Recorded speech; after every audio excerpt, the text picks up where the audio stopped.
Les traitements qui ont été réservés aux jeunes manifestants, on voit des cas isolés qui sont, franchement, Monsieur Hamel a dit qu'il y avait 5 cas. Voyons donc comment nos courageux policiers, quand ils affrontent vraiment des gens armés jusqu'aux dents, comment ils se comportent. Alors, je te laisse qu'on voit cette scène, pas celle-là, elle va arriver dans quelques secondes. On voit un jeune inanimé. Regardez notre policier, quel tellement il est courageux. C'est extraordinaire. Admirez ce courage. Admirez les autres. Il est quand même comme une bête. C'est notre assistance à personne en dose. Et vous voulez qu'on fasse une session considérée? Mais c'est bien là. Regardez, messieurs. Regardez les cas isolés. 5 cas isolés. Non identifiés. Moi, j'étais à l'embâche. Il y avait des officiers qui ont encadré les agresseurs. Je dis, ça va pas les chemins, je ne sais même pas ce que c'est comme ça. Regardez. Il est neutralisé. Ils l'ont attaché. Et tout le monde vient donner sa part. Curieux de celui de mourir. Regardez ces policiers. Franchement, c'est un courage extraordinaire. Ils affrontent là de dangereux terroristes. Et vous voulez qu'on se taise.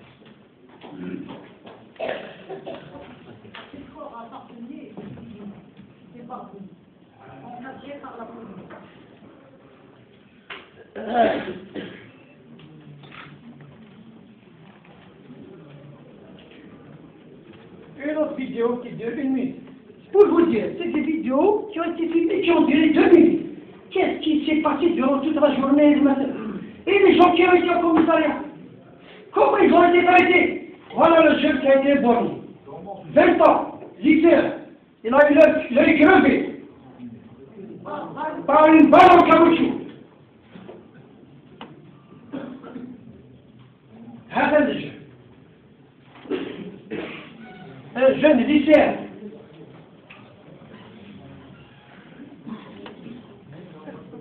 On verra encore le courage d'un de nos agents. Et on fait gaffe. Regardez les cas isolés. Comme ça. C'est des comportements isolés. Regardez, monsieur. Ils vont ceinturer à 7. Regardez, on va faire une session. Ceinturé à 5. ولذا شحال يجاد والدنيا شحال من كوراجيوز مستفيد il a un code dans le Wadi. C'est un flic Wadi. C'est un agent de l'État. C'est digne d'une institution de la République. On était choqués en voyant ça traitement réservé par les Israéliens aux Palestiniens. C'est pas Gaza, c'est pas la Palestine occupée. C'était il y a quelques jours. Ils sont tellement nombreux, les cas isolés à Guinée, et à se partager des jeunes, ce qui est livré à eux. Le traitement particulier pour le premier par votre cas. Je vous prie, je donne la parole sur ça, s'il vous plaît.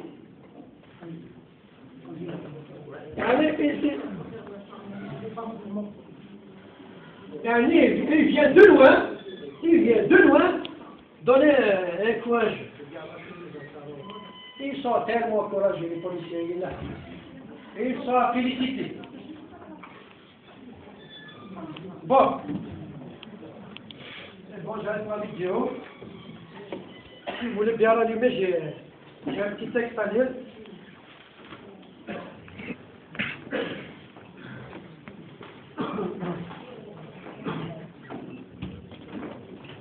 La violente et lâche répression policière qui s'est abattue sur la traditionnelle et pacifique marche du 20 avril m'interpelle à plus d'un titre. D'abord en ma qualité de citoyen, de militant politique et enfin d'élu, représentant une France de cette population privée. Dans la nuit où vous, j'aurais aimé que M. Loigny soit là, je l'ai dit bien avant, je ne savais pas qu'il n'allait pas venir, où vous, M. Loigny, votre clique, seront occupés sûrement à planifier l'empêchement et la brutale répression de la marche des jeunes manifestants pacifiques.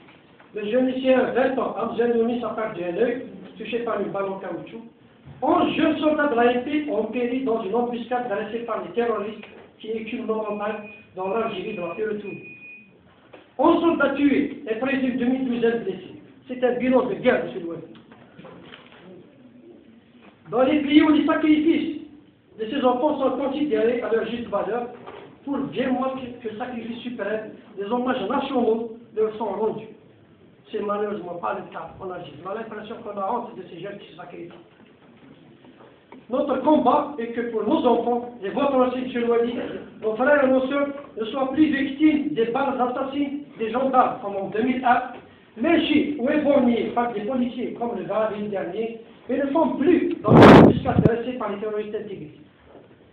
C'est tout le sens de notre engagement. Les vidéos montrant le lynchage de jeunes manifestants par des dizaines de policiers en civil et en uniforme ont dévoilé la véritable nature du régime algérien. Un régime violent qui déteste son peuple. Ce qui a dérogé le pouvoir à tous les niveaux, Wadi, DGSE, le ministère de l'Intérieur, et l'a fait réagir, ce n'est pas tant la répression qu'ils ont ordonnée, planifiée, exécutée, ce qui les a dérangés, c'est que la répression soit étalée dans toute sa laideur au but aussi de tout le monde. L'indignation générale vous a contraint, M. Louali, à tenter de vous expliquer à travers des communiqués et des déclarations pour faire passer la pilule. La DGSE n'a pas osé rééditer le courage du montage vidéo de Radaya après une décision qui nous a fait beaucoup rire. La constitution d'une commission d'enquête et encore un fait plus risible, la suspension de seulement 5 policiers. À sa décharge, le général patron de la police nous a informé, il y a quelques semaines, après avoir réprimé un sit-in du mouvement Baraket, qu'il assume la répression. Sauf qu'il lui faut préalable une réquisition de l'autorité administrative pour foncer dans le tas. Et dans le cas du 20 avril dernier, l'autorité administrative qui a donné le feu vert, c'est vous, M. Louali. Le communiqué de votre service de communication, M. Louali, était un ramassis de mensonges et d'arguties pour tenter de justifier la justice.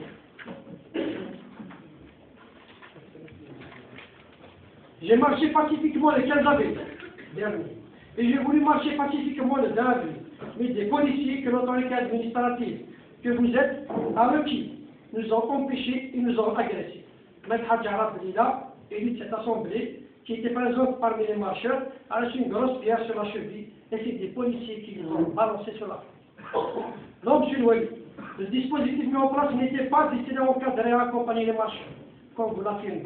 Il était destiné à les empêcher de marcher. En plus des témoins vivants que nous sommes, j'ai seulement des photos qui prouvent ce que je dis.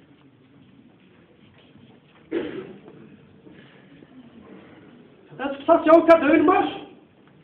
Quand on met un dispositif avant le début de la marche et qu'on met un autre dispositif, comme celui-là derrière la marche, au niveau du fond du village. Moi j'y étais.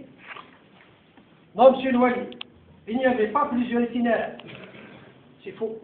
La marche du 15 avril organisée par les RCD contre le boycott des élections présidentielles n'avait pas d'itinéraire non plus. Et s'est déroulée sans aucun incident.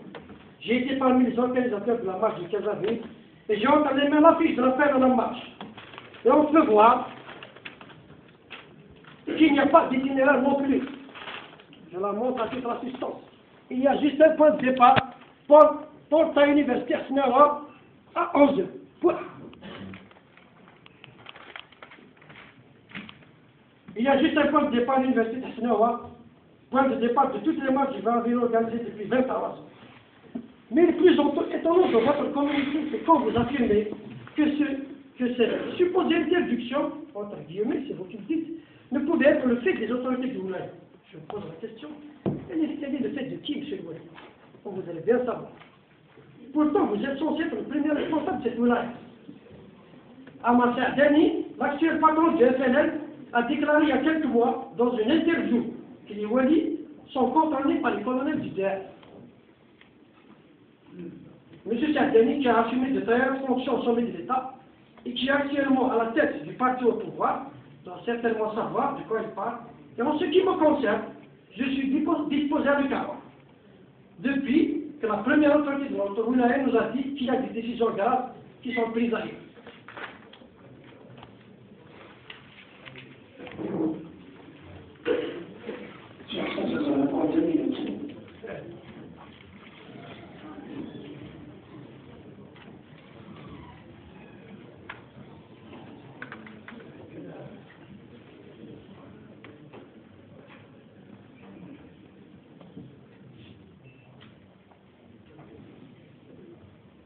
d'aide d'urgence, monsieur le Président, je suis un peu...